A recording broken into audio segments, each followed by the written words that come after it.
Alors, de quoi allez-vous avoir besoin pour poser votre baie vitrée?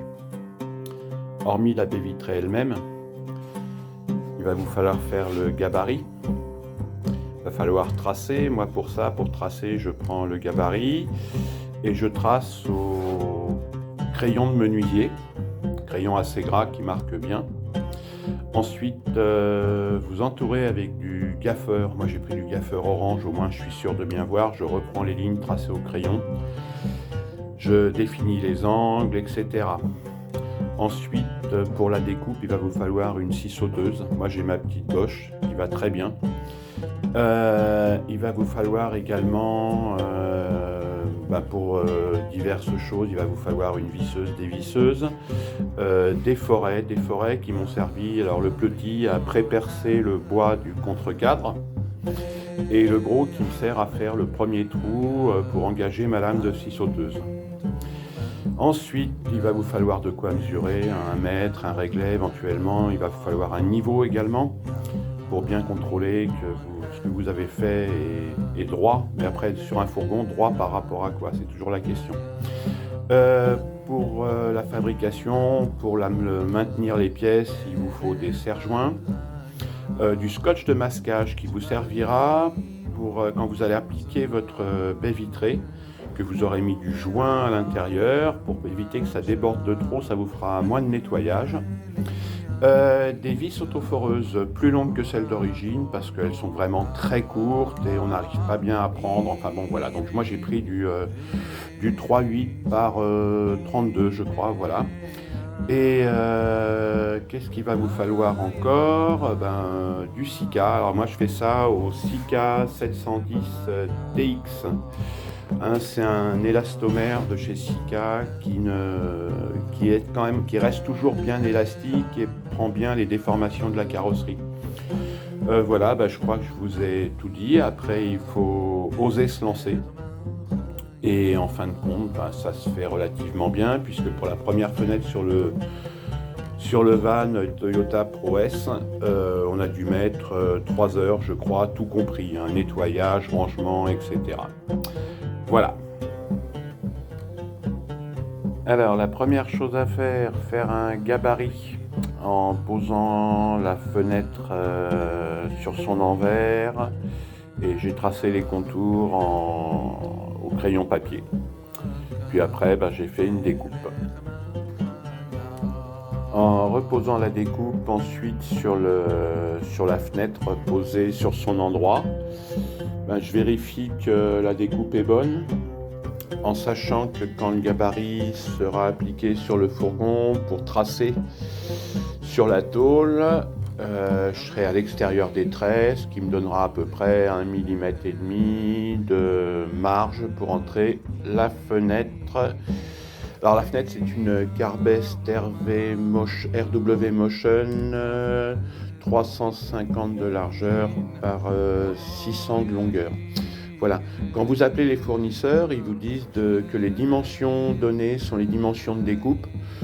Sauf que si on fait ça, on se retrouve avec 5 mm de chaque côté. Je trouve que c'est vraiment très très exagéré.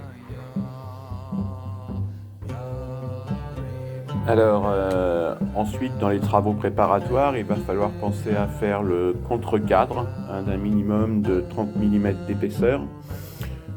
Personnellement, je fais avec du tasseau de 33 par 33.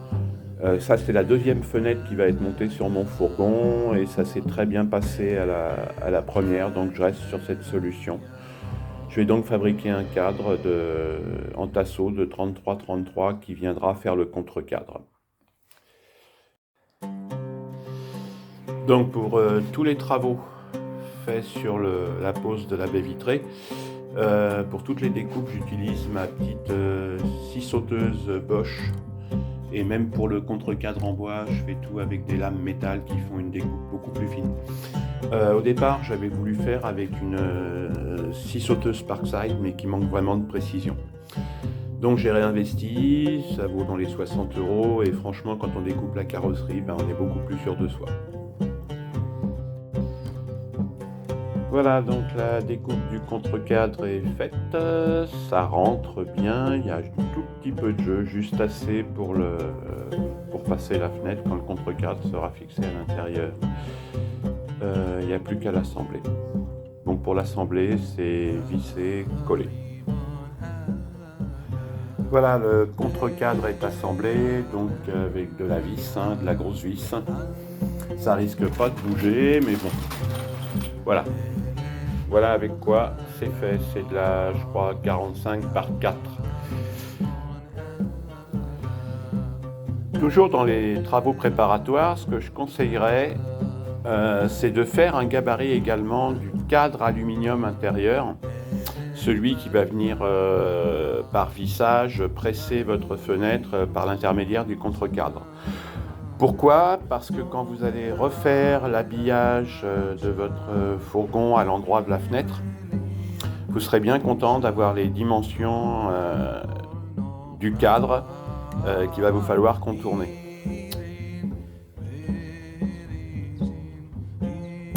Voilà, ça c'est la première baie qui a été posée donc sur le Toyota ProS.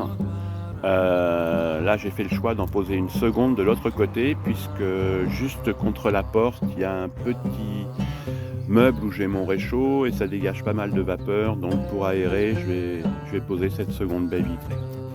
Voilà donc la première, comme je disais un peu plus loin ou un peu plus tôt, je sais plus. C'est très difficile sur un fourgon de s'aligner sur quelque chose. Moi, sur cette fenêtre, j'ai fait le choix de m'aligner sur le haut de la porte.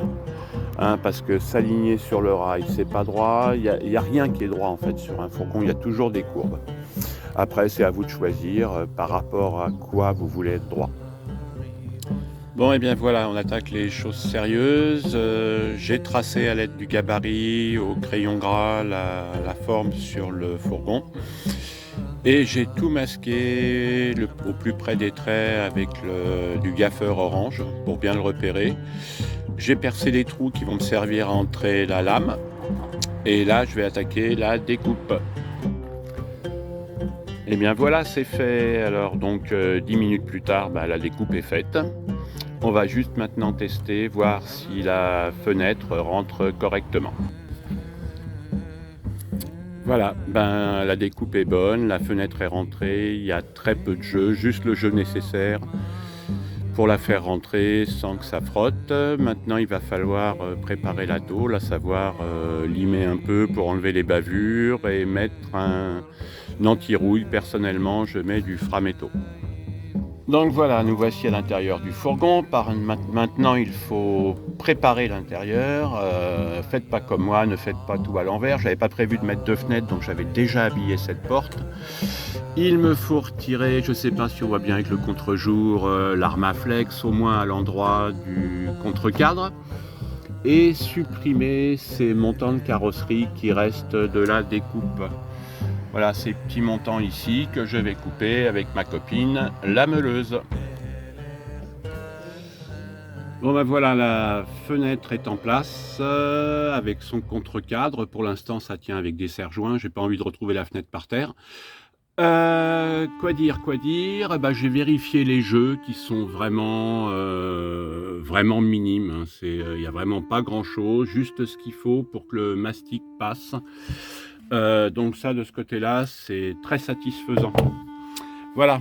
Maintenant, la suite, c'est d'aller manger. Et ensuite, mettre du mastic sur la baie, autour de la baie. Une bonne dose de Sika, de le plaquer en place, le faire rentrer donc dans le contre-cadre, mettre le cadre en aluminium qui va venir presser l'ensemble, mettre les vis, et puis voilà, on aura fini. Après, ce sera du nettoyage.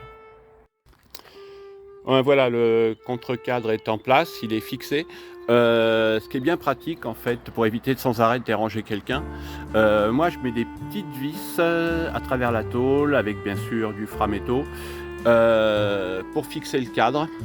Le temps de mettre la fenêtre, sinon quand on remet la fenêtre, forcément le cadre tombe.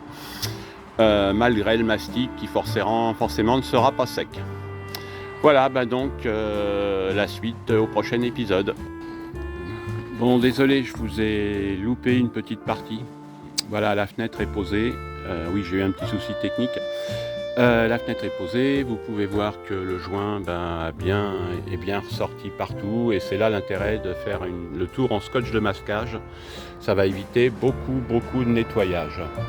Voilà, donc maintenant on laisse sécher, on va passer vers l'intérieur. Donc là c'est la fenêtre vue de l'intérieur, bien sûr sans habillage. Donc il y a toute une fois que vous mettez, vous présentez votre fenêtre avec le joint élastomère. Là il y a pareil, il vous faut quelqu'un qui vienne vraiment plaquer la fenêtre. Le temps que vous mettiez ce cadre en alu et que vous mettiez au moins les premières vis. Alors vous allez voir, je ne sais pas si toutes les fenêtres sont pareilles, mais sur la Carbest, il faut que les vis tombent dans une toute petite rainure et il faut vraiment bien viser. Voilà, donc ça prend un peu de temps. Bon après, quand vous avez mis les 4 premières, donc vous vissez en croix. Savoir par exemple en haut à gauche, en bas à droite, en haut à droite, en bas à gauche, et après les côtés, enfin voilà. Il ne faut pas mettre tout dans l'ordre un par un, sinon vous allez avoir des problèmes de répartition du joint. Voilà, donc cette fenêtre, elle est mise. Ça m'aura pris de mémoire cette fois, là ça a été beaucoup plus vite, entre le moment où j'ai tracé et la fin, on doit être à peu près à 1h, 1h15. Donc voilà, je progresse de fenêtre en fenêtre, voilà. Donc j'espère que cette petite vidéo, certes où on ne voit pas travailler, mais c'est pas facile quand vous êtes tout seul,